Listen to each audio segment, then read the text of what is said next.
housing bubble. It is really all about mortgage debt and affordability. So my belief about the recession was that the recession was caused because too many people who could not afford to repay loans got loans. So when you have somebody who is a waitress at Waffle House, and it sounds like I am speaking negatively about waitresses at Waffle House, I'm not.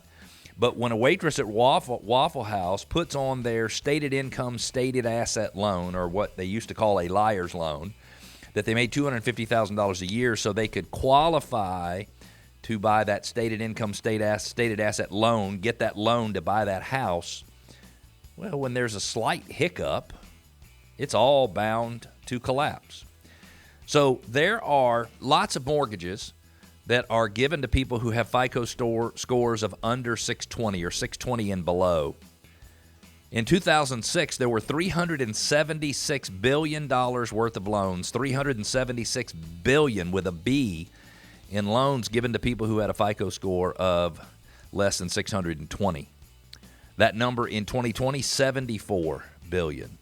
Now, this is not about whether or not they should be getting loans. This is about the fact that lenders are making much, much less risky loans in 2020 and 21.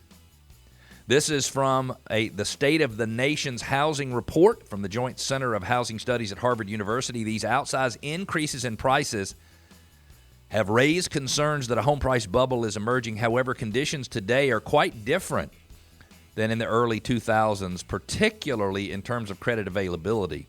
The current climb in house prices instead reflects strong demand amid tight supply, helped along by record low interest rates. The National Association of Realtors creates what's called its Housing Affordability Index. When that Housing Affordability Index is a 100, it means the average American household makes enough money to afford to purchase the average American home. So let's just say that the average American household made $67,000 or $68,000, and the average home was $250,000 price throughout the country.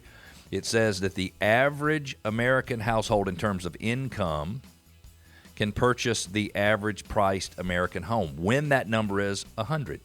Now, from 1990 to 2008, the numbers ranged anywhere from 108 to 138, which meant in 2008, as the market was really, the crash was heating up in Atlanta, your average American household made 38% more, because that 138 means they made 38% more income than you needed in order to buy the average price house. Now, in the middle of the recession, index was at 197, the Housing Affordability Index, 197, which means the average American household earned 97% more than they needed to in order to buy the average American home.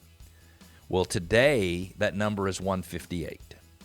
So incomes have been rising over the last few years. Believe it or not, there is a lot more cash in the economy today than there was this time 2 years ago because of all of the government stimulus. In fact, it is an amazing amount of additional money that's in the economy, but housing is still very affordable. Now, it has gone from 186 in January down to 151.7 recently, so housing affordability continues to decrease as the prices of housing goes up.